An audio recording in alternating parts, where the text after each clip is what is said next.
എൻ്റെ പഞ്ചായത്ത് യൂട്യൂബ് ചാനലിലേക്ക് ഏവർക്കും സ്വാഗതം.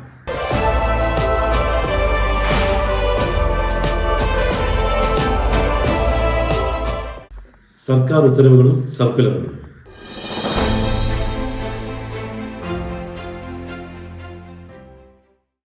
കേരള ഗ്രാമപഞ്ചായത്ത് അസോസിയേഷൻ സാമൂഹ്യ നീതി വകുപ്പ് വയോജന സൗഹൃദ പഞ്ചായത്ത് ആക്കി മാറ്റുന്ന തിരക്കിലാണ് ജനപ്രതിനിധികളായ നാം എല്ലാം. അയൽക്കൂട്ടങ്ങൾ വിളിച്ചു, വാർഡ് സമിതികൾ ചേർന്ന് ഗ്രാമസഭകൾ ചേരുന്ന തിരക്കിലും വലിയ രീതിയിലുള്ള ജനപങ്കാളിത്തം വയോജന സൗഹൃദ പഞ്ചായത്താക്കി മാറ്റുവാൻ നമ്മുടെ വയോജനങ്ങളിൽ നിന്നും ഉണ്ടാവുന്നു എന്നുള്ളത് ഒരു സന്തോഷകരമായ കാര്യം തന്നെ.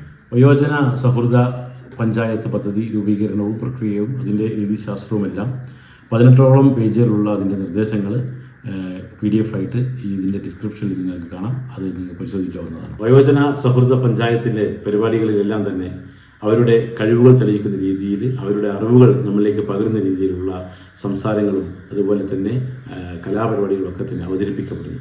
അതിലൊന്നായിട്ട് ദേവകി ടീച്ചർ അവർ രചിച്ച് ഈണമിട്ട് അവർ തന്നെ പാടിയ ഈ പാട്ട്, വളരെ മനോഹരമായ ഈ പാട്ട് നമുക്ക് കേൾക്കാം.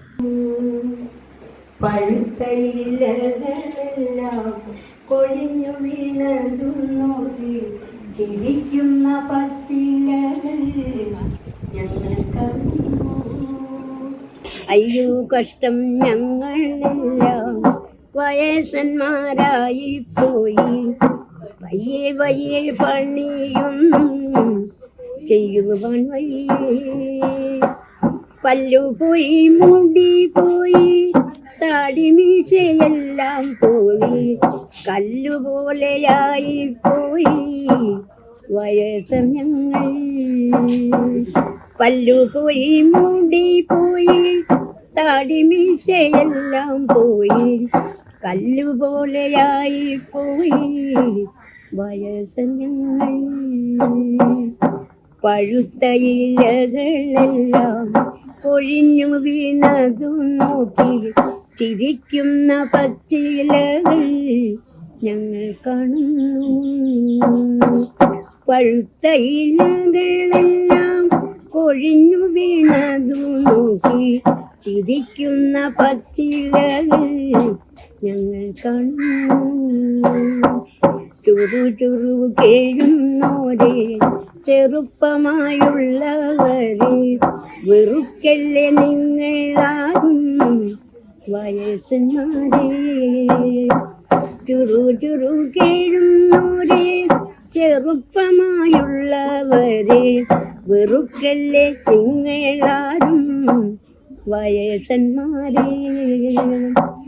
ഞങ്ങളും പണ്ടിതുപോലെ കുഞ്ഞുങ്ങളായി പിറന്നിട്ട് നിങ്ങളെപ്പോൾ വളർന്നതും ഓർമ്മിക്ക വേണം. ഞങ്ങളും പണ്ടിതുപോലെ കുഞ്ഞുങ്ങളായി പിറന്നിട്ട് നിങ്ങളെപ്പോൾ വളർന്നതും ഓർമ്മിക്ക വേണം. ഒന്നു മാത്രം ഓർക്കാൻ വേണം, ഞങ്ങളെ കാത്തിടുന്നോരെ ഈശ്വരൻ നിങ്ങളെ എന്നും അനുഗ്രഹിക്കും.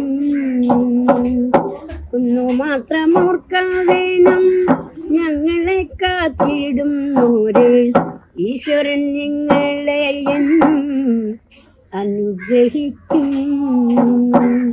ഈശ്വരൻ നിങ്ങളെ എന്നും അനുഗ്രഹിക്കും. Thank you. ഒളിമ്പിക്സ് കഴിഞ്ഞു. ഇന്ത്യ നമ്മൾ വിചാരിച്ചത്ര മുൻപോട്ട് പോകാൻ നമുക്ക് സാധിച്ചിട്ടില്ല. 71ാം സ്ഥാനത്ത് 5 വെങ്കലവും 1 വെള്ളിയുമായിട്ടാണ് നമ്മുടെ പൊസിഷൻ. എല്ലാ ഗ്രാമപഞ്ചായത്തുകളിലും വലിയൊരു ഗ്രൗണ്ട്, എല്ലാ കളിക്കും പറ്റിയ ഗ്രൗണ്ട് എന്നുള്ള സ്വപ്നം ഇപ്പോഴും നിൽക്കുന്നു എന്നുള്ള യാഥാർത്ഥ്യം നാം എല്ലാവരും മനസ്സിലാക്കുന്നതോടൊപ്പം അതിന് പരിശ്രമിക്കേണ്ടതുണ്ട്. ലോക ഫുട്ബോളിൻ്റെ ബ്രസീലും അതുപോലെ ഇറ്റലിയും ഫ്രാൻസും എല്ലാം വളരെ മുൻപിൽ നിൽക്കുമ്പോൾ, അതുപോലെ വോളിബോളിന് പോളണ്ടും ഇറ്റലിയും എല്ലാം വളരെ മുന്നോട്ട് കുതിക്കുമ്പോൾ, ക്രിക്കറ്റിൽ മാത്രം ഇന്ത്യ 1ാം സ്ഥാനത്ത് അല്ലെങ്കിൽ 2ാം സ്ഥാനത്ത് ലോക റാങ്കിങ്ങിൽ എപ്പോഴും മുന്നോട്ട് വരുന്നുണ്ട്. അതിന് വലിയ സപ്പോർട്ട് BCCAയുടെയും അതുപോലെ KCAയുടെ ഉൾപ്പെടെ ഭാഗത്തു നിന്നുണ്ടാവുന്നതിൻ്റെ ഭാഗമായിട്ട് കേരള ക്രിക്കറ്റ് ലീഗ് ആരംഭിക്കുകയായി. അതിന് 6 ടീമുകളും സജ്ജരായി കഴിഞ്ഞു. തിരുവനന്തപുരം, കൊല്ലം, ആലപ്പുഴ, എറണാകുളം, തൃശ്ശൂർ മലബാറിൻ്റെ സ്വന്തം ടീമായി മാറിയ കാലിക്കറ്റ് ഗ്ലോബ് സ്റ്റാർസ് കേരളത്തിൻ്റെ ക്യാപ്റ്റൻ ഇന്ത്യൻ എ ടീം അംഗവുമായിട്ടുള്ള രോഹൻ കുന്നുമലാണ് ഈ കാലിക്കറ്റ് ഗ്ലോബ് സ്റ്റാർസിനെ നയിക്കുന്നത്. കണ്ണൂരിൻ്റെ സൽമാൻ നിസാറാണ് ഉപനായകനായി എത്തുന്നത്.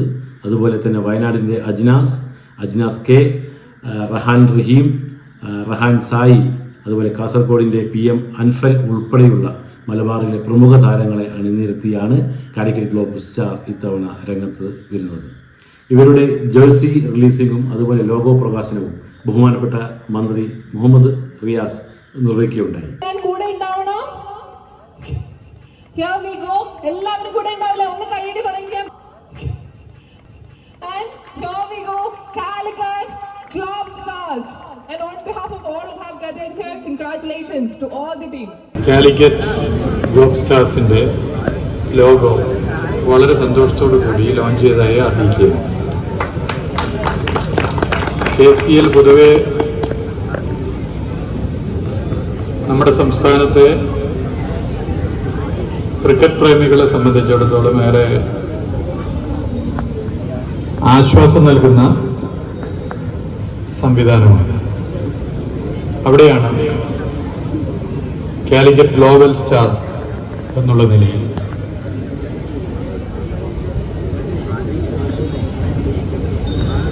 ജനങ്ങളുടെ ക്രിക്കറ്റ് പ്രേമികളുടെ ആകെ പിന്തുണ നേടി മുന്നോട്ട് വരാൻ വേണ്ടി തയ്യാറാകുന്ന ഒരു ടീം ഇതിന്റെ ഭാഗമാകുന്നു.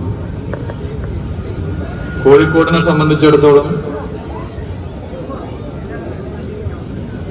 ഒട്ടേറെ ക്രിക്കറ്റ് താരങ്ങളും ക്രിക്കറ്റ് പ്രേമികളുമുള്ള നഗരമാണ് കോഴിക്കോട്.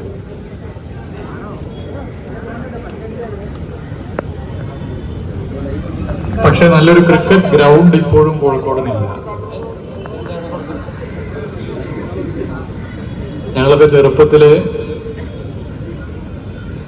ക്രിക്കറ്റ് ഫുട്ബോളൊക്കെ നഗര ഹൃദയത്തിൽ താമസിക്കുന്നവരെന്നുള്ള നിലയിൽ കളിക്കാറുണ്ട്. ഒരുവിധം എല്ലാ ഗ്രൗണ്ടും ഇപ്പോൾ ഇതിൻ്റെ തൊട്ട തെക്ക് ഭാഗത്ത് ഗുജറാത്തി സ്കൂളിൻ്റെ ഗ്രൗണ്ട് അന്നത്തെയാണ് ഞാൻ പറയുന്നത്, ഇപ്പോഴത്തെ അല്ല. ഇന്നത്തെ മാനാഞ്ചിറ സ്ക്വയർ എന്ന മാനാഞ്ചിറ ഗ്രൗണ്ട് ക്രിക്കറ്റ് മത്സരങ്ങൾ നടക്കുന്ന സ്ഥലമായിരുന്നു. EMS സ്റ്റേഡിയം, കോർപ്പറേഷൻ സ്റ്റേഡിയം ഒരു ഫുട്ബോൾ മത്സരങ്ങൾ നടക്കുന്ന ഗ്രൗണ്ടാണെങ്കിൽ അവിടെയും ക്രിക്കറ്റ് മത്സരങ്ങൾ നടന്നിരുന്നു. പിന്നെ ഫുട്ബോൾ ഗ്രൗണ്ടിൽ ക്രിക്കറ്റ് പിച്ചിന് വേണ്ടി മറ്റ് സംവിധാനങ്ങൾ ഒരുക്കുന്നതിൻ്റെ പ്രയാസവും തർക്കമൊക്കെ ഒരു ഭാഗത്ത് വല്ലാതെ വന്നു. പിന്നെ അന്ന് ഞങ്ങൾ ആശ്രയിച്ചിരുന്ന ഗ്രൗണ്ട് സാമൂതിരി സ്കൂൾ ഗ്രൗണ്ടായിരുന്നു. മെഡിക്കൽ കോളേജ് ഗ്രൗണ്ടാണ് മറ്റൊരു പ്രധാനപ്പെട്ട കളിക്കുന്ന ഗ്രൗണ്ട്. പക്ഷേ നമുക്ക് ഇപ്പോഴും നല്ല ക്രിക്കറ്റ് ടൂർണമെന്റുകൾ നടത്താൻ പറ്റുന്ന ഗ്രൗണ്ടുകൾ കോഴിക്കോട് നഗരത്തിലില്ല. കോഴിക്കോട് ക്രിക്കറ്റ് അസോസിയേഷന്റെ ഭാരവാഹി സനൽ ഇവിടെയുണ്ട്, മനോജ് ഉണ്ട്. എല്ലാവരും നമ്മൾ വ്യക്തിപരമായി അറിയുന്നവരാണ്. അത്തരമൊരു ഗ്രൗണ്ടിന് സാധ്യതയുള്ള ഏതെങ്കിലും ഇടങ്ങളുണ്ടെങ്കിൽ അതിന് ക്രിക്കറ്റ് അസോസിയേഷൻ മുൻകൈ എടുക്കുകയാണെങ്കിൽ എല്ലാ പിന്തുണയും സംസ്ഥാന സർക്കാർ നൽകുമെന്നുള്ളത് പ്രത്യേകം അറിയിക്കാൻ ആഗ്രഹിക്കുന്നു. മറ്റ് കൂടുതൽ കാര്യങ്ങളിലേക്ക് പോകാൻ ഞാൻ ആഗ്രഹിക്കുന്നില്ല. നേരത്തെ ടെസ്റ്റ് ക്രിക്കറ്റ് ആയിരുന്നു, ഞങ്ങളുടെയൊക്കെ ചെറുപ്പത്തിൽ ടെസ്റ്റ് ക്രിക്കറ്റ് ആയിരുന്നു. രഞ്ജി ട്രോഫി ഒരു ഭാഗത്ത് നടക്കുന്നു. കോഴിക്കോട് സ്റ്റേഡിയത്തിൽ വളരെ മുമ്പ് സച്ചിൻ ടെണ്ടുൽക്കറും അസറുദ്ദീനൊക്കെ അന്നൊരു മത്സരത്തിന് വന്നത്, ആ കളി കാണാൻ പോയതൊക്കെ ഞാൻ ഓർക്കുന്നത്. ചെറിയ ഗ്രൗണ്ടാണ്. ഇപ്പൊ ടെസ്റ്റ് ക്രിക്കറ്റ് മാറി വൺ ഡേ തന്നെ 50 ഓവറൊന്നും കാണാൻ ആർക്കും സമയമില്ല. 2020 എത്തിയിരിക്കുന്നു. ഇനിയൊരു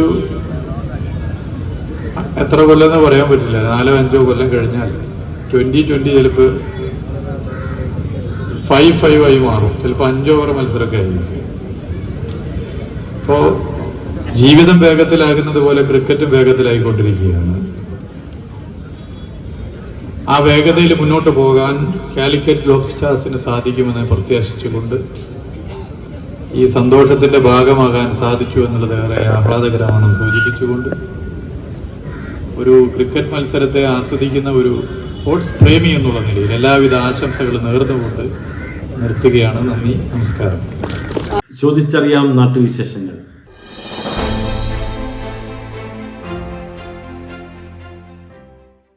കോഴിക്കോട് ജില്ലയിലെ ബാലുശ്ശേരി പഞ്ചായത്ത് പ്രസിഡന്റ് ശ്രീമതി രൂപലേഖ കുമ്പിലാടാണ് നമ്മുടെ കൂടെ എൻ്റെ പഞ്ചായത്ത് എന്ന ചാനലിൽ ഇപ്രാവശ്യമുള്ളത്. സ്നേഹപൂർവ്വം ശ്രീമതി രൂപലേഖ കുമ്പിലാടിനെ ഈ ചാനലിലേക്ക് സ്വാഗതം ചെയ്യുന്നു. നമസ്കാരം. പ്രസിഡന്റ്, നമ്മുടെ ഇപ്പോൾ പ്രസിഡന്റ് 3ാമത്തെ പ്രാവശ്യമാണ് മെമ്പറായിട്ട് ജനപ്രതിനിധിയായിട്ട്. ഇതിൽ 2 വർഷം കഴിഞ്ഞ തവണത്തിൽ നിന്നും അതിലെ മുമ്പത്തെ തവണ നിന്നൊക്കെ ലഘു സമയത്തുള്ള വ്യത്യാസം ഈ തവണ അല്ലെങ്കിൽ ഇങ്ങനെ കാലം മാറുന്നതിനുള്ള മാറ്റങ്ങൾ എന്ന് പറയാൻ പറ്റും? നമ്മൾ ഈ ഒരു പഞ്ചായത്തുമായിട്ട് ബന്ധപ്പെട്ടുകൊണ്ട് ആദ്യ തവണ സ്റ്റാൻഡിംഗ് കമ്മിറ്റി ചെയർമാനായും പിന്നീട് 2 തവണ ഇപ്പം പ്രസിഡൻ്റായിട്ടുമാണ് നിൽക്കുന്നത്. അപ്പോൾ ഈ സമയത്ത് പഞ്ചായത്തിൽ ഒട്ടേറെ പദ്ധതികൾ നമുക്ക് കൊണ്ടുവരാൻ സാധിച്ചിട്ടുണ്ട്. അപ്പോൾ അതിൽ ഏറ്റവും പ്രധാനം നമുക്കിപ്പോൾ ആരോഗ്യപരമായിട്ടൊക്കെ തന്നെ നമ്മൾ വലിയ രീതിയിലേക്ക് മുന്നോട്ട് കൊണ്ടുപോരുമ്പോൾ സ്റ്റേഡിയം വികസനം എന്നുള്ളൊരു വലിയ പദ്ധതി ബാലുശ്ശേരി ഗ്രാമപഞ്ചായത്തിൻ്റെതായിട്ട് കൊണ്ടുവരാൻ സാധിച്ചിട്ടുണ്ട്. അപ്പം അതിൽ സ്റ്റേഡിയത്തിൽ ഇപ്പം തന്നെ കഴിഞ്ഞ കാലത്തിലാണ് ഉദ്ഘാടനം കഴിഞ്ഞിട്ടുള്ളത്. അപ്പോൾ അതിൽ ഏറ്റവും കൂടുതൽ കുട്ടികൾക്ക് അതുപോലെ തന്നെ കായിക പ്രേമികൾക്ക് വേണ്ടി അത് തുറന്നു കൊടുക്കുമ്പോൾ തന്നെ ഏറ്റവും കൂടുതൽ ആളുകൾക്ക് നന്നായി കളിക്കാനും പരിശീലനം നേടാനുള്ള ഇൻഡോർ സ്റ്റേഡിയമായിട്ടാണ് ആ സ്റ്റേഡിയത്തെ മുന്നോട്ട് കൊണ്ടുപോകാൻ നമുക്ക് സാധിച്ചിട്ടുള്ളത്. ഇപ്പം കോളേജിലെ കുട്ടികൾ അതുപോലെ തന്നെ സ്കൂൾ കുട്ടികൾക്കൊക്കെ തന്നെ പരിശീലനത്തിന് വേണ്ടി അത് തുറന്നു കൊടുക്കുക. നമ്മൾ കായികപരമായിട്ട് കായികവും ആരോഗ്യവും തമ്മിൽ ബന്ധപ്പെടുത്തിക്കൊണ്ട് പലതിനെപ്പറ്റി സംസാരിക്കുമ്പോഴും ഈ ഒരു ഇൻഡോർ അതിനുവേണ്ടി വളരെ നല്ല രീതിയിലേക്ക് പ്രവർത്തിപ്പിക്കാൻ സാധിക്കുന്നു. അതിലൂടെ ഒരു വരുമാനവും കൂടി പഞ്ചായത്തിന് നേടിയെടുക്കാൻ സാധിക്കുന്നു എന്നുള്ളൊരു വലിയ നേട്ടം ഈ ഒരു സമയത്ത് കൊണ്ടുവരാൻ സാധിച്ചു എന്നുള്ള വലിയ കാര്യം. അതേപോലെ തന്നെ ആരോഗ്യ മേഖലയിൽ FHCയിലൂടെ നല്ല രീതിയിൽ ഇപ്പോൾ ഹോമിയോയിലായാലും യോഗ ഉൾപ്പെടെയുള്ള പരിപാടികൾക്ക് നന്നായി ആരോഗ്യത്തെ മുൻനിർത്തിക്കൊണ്ട് യോഗയിലൂടെ കൂടുതൽ ആളുകളെ അതിലേക്ക് കൊണ്ടുവരാൻ സാധിച്ചു എന്നതും വളരെ എടുത്തു പറയാൻ പറ്റുന്ന ഒരു പ്രവർത്തനമായിട്ട് കാണാൻ സാധിക്കുന്നുണ്ട്. ഇതിനു മുമ്പ് നമ്മൾ കണ്ട സമയത്ത് വനിതാ പദ്ധതികളുമായിട്ട് എന്തൊക്കെ സ്വപ്ന പദ്ധതികളെ കുറിച്ച് പറഞ്ഞിട്ടുണ്ടായിരുന്നു. അത് എന്തൊക്കെയായി എന്നറിയാമോ? വനിതകൾക്കുള്ള ഒരു സ്വപ്ന പദ്ധതി എന്നുള്ള രീതിയിൽ എനിക്ക് പലപ്പോഴും തോന്നിയിട്ടുള്ളത് വനിതകൾക്കുള്ള സംരംഭത്തിൽ ഇപ്പോൾ സർക്കാർ തന്നെ സംരംഭത്തിന് ഏറ്റവും പ്രാധാന്യം കൊടുക്കുന്ന വർഷം ആയിട്ടാണ് മുമ്പ് കടന്നു പോയിട്ടുള്ളത്. പക്ഷെ പലപ്പോഴും സംരംഭത്തിന് വേണ്ടി ഫണ്ടൊക്കെ വെക്കുമ്പോൾ സ്ത്രീകളുടെ ഒരു സ്വയം തൊഴിൽ സംരംഭം എന്നുള്ള രീതിയിലേക്ക് പലതരത്തിലേക്ക് ഒരു സ്ഥായിയായ അല്ലെങ്കിൽ ഒരു സുസ്ഥിര വികസനം എന്നുള്ള രീതിയിലേക്ക് സ്ത്രീകൾ അതിനു വേണ്ടി തയ്യാറാവുന്നില്ല. എന്നാൽ അതിലൂടെ അവരെ മുന്നോട്ട് കൊണ്ടുപോയി അവർക്ക് അവയർനെസ് ട്രെയിനിങ്ങുകൾ, ജനറൽ ഓറിയൻറ്റേഷൻ ട്രെയിനിങ് ഉൾപ്പെടെ കൊടുത്തുകൊണ്ട് അവർക്ക് ഒരു വരുമാനദായക പ്രവർത്തനത്തിലേക്ക് ഒരു സുസ്ഥിര വികസനം എന്നുള്ള രീതിയിലേക്ക് അവർക്കൊരു സംരംഭത്തിലേക്ക് മുന്നോട്ട് കൊണ്ടുപോയി അവരെ ഒരു സംരംഭകരാക്കി മാറ്റുക എന്നുള്ളൊരു വലിയ ലക്ഷ്യം അല്ലെങ്കിൽ ഒരു വലിയ പ്രവർത്തനം നടത്തണം എന്നുള്ളൊരു വലിയ ആഗ്രഹം എനിക്കും എൻ്റെ ഭരണസമിതിക്കും ഉണ്ട്. അത് മുന്നോട്ട് കൊണ്ടുപോകണമെന്നുള്ള ഒരു രീതിയിലാണ് ഞാൻ കാണുന്നത്. അത് ചെയ്യാൻ ഉള്ള ഒരു പ്രവർത്തനം നന്നായി നടത്താൻ സാധിക്കും. പിന്നെ അതേപോലെ തന്നെയാണ് നേരത്തെ ഇവിടെ പറഞ്ഞ പോലെ ഇൻഡോർ സ്റ്റേഡിയം ഉണ്ട്, അതിനുള്ള സ്ഥല സൗകര്യമുണ്ട്, ജിമ്മ് നമ്മൾ നേരത്തെ പറഞ്ഞല്ലോ ആരോഗ്യത്തെ പ്രധാനമായിട്ട് കാണേണ്ട ഒരു കാലഘട്ടം കൂടിയാണിത്. അപ്പോൾ അതുകൊണ്ട് ആ രീതിയിലേക്ക് ജിമ്മിൻ്റെ പ്രവർത്തനം കൂടി ഓപ്പൺ ജിം ഉൾപ്പെടെയുള്ള പ്രവർത്തനങ്ങൾ നടത്തണം എന്നുള്ള ഒരു ആഗ്രഹം കൂടി മനസ്സിൽ കാണുന്നുണ്ട്. പ്രസിഡന്റ് പറഞ്ഞല്ലോ, ഇപ്പം 3ാമത്തെ ടേമാണ് നമ്മൾ ജനപ്രതിനിധിയാവുന്നത്. ഇതിൽ 2 ടേം പ്രസിഡൻ്റായി. അപ്പോൾ ഈ 3 കാലങ്ങളിലും തമ്മിലുള്ള ഒരു നമ്മുടെ ജീവിത സാഹചര്യങ്ങളുണ്ടായ ഒരു മാറ്റങ്ങൾ, സമയക്രമങ്ങളിലുണ്ടായ മാറ്റങ്ങൾ, അതൊക്കെ ഒന്ന് വിശദീകരിച്ചാൽ നന്നായിരുന്നു. ഒരു ജനപ്രതിനിധി എന്നുള്ള രീതിയിലേക്ക് ഇപ്പം 3 ടേം ആണെങ്കിലും അതിനു മുമ്പ് കുടുംബശ്രീ പ്രസ്ഥാനത്തിലൂടെ എനിക്ക് മുന്നോട്ട് വരാൻ സാധിച്ചിട്ടുണ്ട്. അപ്പം തന്നെ പ്രദേശത്തുള്ള ജനങ്ങളുമായിട്ട് നല്ല രീതിയിലേക്കുള്ള ഒരു ബന്ധം പുലർത്താൻ സാധിച്ചിട്ടുണ്ട്. ഇപ്പം മുൻപൊക്കെ തന്നെയാണെങ്കിൽ ഇപ്പോൾ സാധാരണ ജനങ്ങളെ ബാധിക്കുന്ന, നമ്മുടെ പാവപ്പെട്ട ആളുകളെ ബാധിക്കുന്ന ഓരോ പ്രശ്നങ്ങളിലും ഇടപെടാൻ മുഴുവൻ സമയം അതിന് അവർക്ക് വേണ്ടി പ്രവർത്തിക്കാനൊക്കെ തന്നെയുള്ള കാര്യങ്ങൾ നടത്താൻ വേണ്ടി സാധിച്ചിട്ടുണ്ട്. അപ്പോൾ അതുകൊണ്ട് തന്നെ ഈയൊരു ജനപ്രതിനിധിയായതിനു ശേഷം വേറൊരു സമയത്തിലൊരു പ്രത്യേക മാറ്റമൊന്നും ഉണ്ടാക്കേണ്ട കാര്യം ഉണ്ടായിട്ടില്ല. ആ രീതിയിലേക്ക് തന്നെ ഏതൊരു പ്രയാസവും പ്രശ്നവും വരുമ്പോൾ അവർക്ക് വേണ്ടി അവരുടെ പ്രശ്നങ്ങൾക്ക് വേണ്ടി ഇടപെടാൻ അതൊരു സമയക്രമം എന്നതിലപ്പുറം എൻ്റെ ഒരു ജീവിതചര്യയുടെ ഭാഗമായിട്ട് മുന്നോട്ട് കൊണ്ടുപോകാനാണ് ഈ കാലയളവിൽ എനിക്ക് സാധിച്ചിട്ടുണ്ട്. അതെൻ്റെ മുൻപേയുള്ള പ്രവർത്തനവും അതിന് ശക്തി പകർന്നിട്ടുണ്ട്. പ്രത്യേകിച്ച് കുടുംബശ്രീയിലൂടെയൊക്കെ വന്ന് അത് എനിക്കതിന് ശക്തി പകർന്നിട്ടുണ്ട് എന്നാണ് എനിക്ക് അവസരത്തിൽ പറയാനുള്ളത്. പ്രസിഡന്റിനെ സംബന്ധിച്ച് ചെറിയൊരു വിഷയമായിട്ട് നമ്മൾ കാണുന്നത് ബാലുശ്ശേരി റോഡ് പൊതുവായിട്ട് എല്ലാ സ്ഥലത്തും ഫണ്ടിൻ്റെ പ്രശ്നങ്ങളും പര്യാപ്തത അറിയാം. എങ്കിൽ പോലും റോഡിൻ്റെ കുറച്ചുകൂടി വികസന പ്രവർത്തനങ്ങളെക്കുറിച്ച് ഒരു ആക്ഷേപങ്ങളൊക്കെ കേട്ടിരുന്നു. അതിപ്പം തീർന്നോ, പരിഹരിച്ചോ, എന്തൊക്കെയായിരുന്നു? ബാലുശ്ശേരി പഞ്ചായത്തിനെ സംബന്ധിച്ചിടത്തോളം ലഭ്യമായ ഫണ്ട് ഒരു തുക പോലും, എന്നെ സംബന്ധിച്ചിടത്തോളം ഞാൻ ഇതിൽ വന്നതിന് ശേഷം ഒരു തുക പോലും ലാപ്സായി പോയ ചരിത്രമല്ല. കിട്ടിയ തുക ഓരോ സാമ്പത്തിക വർഷവും 100% എക്സ്പെൻഡിച്ചറാക്കാൻ, പ്ലാൻ ഫണ്ട് ഉൾപ്പെടെ SC ഫണ്ട് ഉൾപ്പെടെ എക്സ്പെൻഡിച്ചറാക്കാൻ സാധിച്ചിട്ടുണ്ട് എന്നുള്ള ഒരു തികഞ്ഞ വിശ്വാസം, അല്ലെ തികഞ്ഞ ഇതുണ്ട്. അപ്പോൾ ആ രീതിയിലേക്ക് തന്നെ റോഡിന് വെച്ച ഫണ്ടുകൾ ആ രീതിയിലേക്ക് തന്നെ ചെലവഴിക്കാൻ സാധിച്ചിട്ടുണ്ട്. പിന്നെ ഇപ്പം വന്നിട്ടുള്ളൊരു പ്രശ്നം വെച്ചാൽ നമുക്കറിയാം, ജൽജീവൻ പദ്ധതിയായിട്ട് ബന്ധപ്പെട്ടുകൊണ്ട് റോഡുകൾ, നന്നാക്കിയ റോഡുകൾ വീണ്ടും വെട്ടിപ്പൊളിച്ച് അത് പൂർണ്ണതയിലേക്ക് എത്താൻ സാധിക്കാത്തതിലൂടെ വന്നിട്ടുള്ള ഒരു പ്രയാസമാണ്, റോഡുകൾക്ക് വന്നിട്ടുള്ള ഒരു പ്രയാസം. പുതിയ സാമ്പത്തിക വർഷത്തിലെ ഗ്രാമസഭകൾ, പദ്ധതി ഗ്രാമസഭകൾ, അതുപോലെ തന്നെ ഡിജിറ്റൽ കേരളം, അതുപോലെ നമ്മുടെ വയോജനങ്ങളുടെ ഗ്രാമസഭകൾ, അതൊക്കെ തന്നെ പൂർത്തീകരിച്ചോ? പിന്നെ ഗ്രാമസഭയായിട്ട് ബന്ധപ്പെട്ടുകൊണ്ട് ഗ്രാമസഭയുടെ പ്രവർത്തനം ഇതിനു മുമ്പ് തന്നെ പെട്ടെന്ന് തന്നെ സമയബന്ധിതമായിട്ട് ബാലുശ്ശേരി പഞ്ചായത്തിൽ നടത്താൻ സാധിച്ചു. അതിൻ്റെ ഭാഗമായിട്ട് കാർഷിക മേഖലയിലുള്ള ഫണ്ടുകൾ വരെ നമ്മൾ ചെലവഴിച്ചു കഴിഞ്ഞു. തെങ്ങിന് വളം, മറ്റ് പച്ചക്കറി തൈകൾ, ഹരിത വാർഡുകൾ, അങ്ങനത്തെ പ്രവർത്തനങ്ങളൊക്കെ നടന്നു കഴിഞ്ഞു. ബാക്കിയുള്ളതൊക്കെ തന്നെ അതിൻ്റെ ഗുണഭോക്താക്കൾ ലിസ്റ്റ് അടക്കം കൈമാറിക്കഴിഞ്ഞു. പിന്നെ വയോജനങ്ങളുമായി ബന്ധപ്പെട്ടുകൊണ്ട് ബാലുശ്ശേരി പഞ്ചായത്ത് വയോജന സൗഹൃദ പഞ്ചായത്താക്കി മുന്നോട്ട് കൊണ്ടുപോകാനുള്ള പ്രവർത്തനം വളരെ ദ്രുതഗതിയിൽ നടന്നുകൊണ്ടിരിക്കുകയാണ്. അതിൻ്റെ പ്രവർത്തനം പൂർണ്ണതയിലേക്ക് എത്തിക്കൊണ്ടിരിക്കുന്ന ഒരു സ്ഥിതിയിലാണ് ഉള്ളത്. പിന്നെ ഡിജി കേരളയായിട്ട് ബന്ധപ്പെട്ടുകൊണ്ട് അതിൻ്റെ സർവേ ഏകദേശം 90%, ചില മുഴുവൻ വാർഡുകളിലും ആയിട്ടില്ല, ഏകദേശം 90% അതിൻ്റെ പ്രവർത്തനം പൂർണ്ണതയിലേക്ക് എത്തി നിൽക്കുന്ന ഒരു സ്ഥിതിയാണ്. എങ്ങനെയാണ് ഇതിൻ്റെ കുടുംബത്തിൻ്റെയൊക്കെ പിന്തുണ, കുടുംബത്തെക്കുറിച്ചൊന്ന് പറയാമോ? എൻ്റെ ഈ ഒരു പൊതുപ്രവർത്തനത്തിൽ ഞാൻ നേരത്തെ തുടക്കത്തിൽ തന്നെ പറഞ്ഞല്ലോ, 3ാമത്തെ തവണയാണിത് എന്നുള്ളത്. അപ്പോൾ അതിൽ തന്നെ കുടുംബത്തിൻ്റെ പൂർണ്ണ പിന്തുണ കൊണ്ട് മാത്രമാണ് ഇത്തരത്തിലേക്ക് മുഴുവൻ സമയവും ജനങ്ങളുമായിട്ട് ഇടപഴകി പ്രവർത്തിക്കാൻ സാധിക്കുന്നത്. ഭർത്താവ് റിട്ടയർ SI ആണ്. പിന്നെ ഒരു മകളാണുള്ളത്, ഒരു ഹോമിയോ ഡോക്ടറാണ്, ഗുരുവായൂരിലാണ്. അവർക്ക് 2 കുട്ടികളാണുള്ളത്. അവരുടെ ഭർത്താവും ഹോമിയോ ഡോക്ടറായിട്ട് പ്രവർത്തിക്കുകയാണ്. അവരുടെയൊക്കെ എല്ലാവരുടെയും പിന്തുണ എൻ്റെ പൊതുപ്രവർത്തനത്തിലുണ്ട്. പ്രിയപ്പെട്ടവരെ, എൻ്റെ പഞ്ചായത്ത് യൂട്യൂബ് ചാനലിൻ്റെ ഈ എപ്പിസോഡ് ഇവിടെ അവസാനിക്കുകയാണ്. നിങ്ങളുടെ നാട്ടിൽ നടക്കുന്ന വ്യത്യസ്തവും ജനോപകാരപ്രദവുമായിട്ടുള്ള പരിപാടികൾ നിങ്ങൾ ഷൂട്ട് ചെയ്ത് ഞങ്ങൾക്ക് അയച്ചു തരിക, അല്ലെങ്കിൽ ഞങ്ങളെ ഫോണിൽ ബന്ധപ്പെടുകയാണെങ്കിൽ ഞങ്ങൾ വന്ന് ഷൂട്ട് ചെയ്യാം. ഏതായാലും ആൾക്കാർ അറിയട്ടെ, നമ്മൾ നടത്തുന്ന ഇത്തരം പരിപാടികളെല്ലാം തന്നെ പൊതുജനങ്ങളിലേക്ക് നമുക്ക് എത്തിക്കാം. നിങ്ങളുടെ എല്ലാവരുടെയും പിന്തുണ ഈ ചാനലിൽ ഉണ്ടാവണം. സബ്സ്ക്രൈബ് ചെയ്യണം, ലൈക്ക് ചെയ്യണം, ഷെയർ ചെയ്യണമെന്നും നിങ്ങൾ മറക്കരുത്. ഈ കാണുന്ന നമ്പറിൽ നിങ്ങളുടെ പരിപാടികൾ നിങ്ങൾക്ക് അയച്ചു തരാവുന്നതാണ്. അടുത്ത ആഴ്ച മറ്റൊരു പരിപാടിയുമായി വരുന്നത് വരേക്കും കാണാം. ബൈ.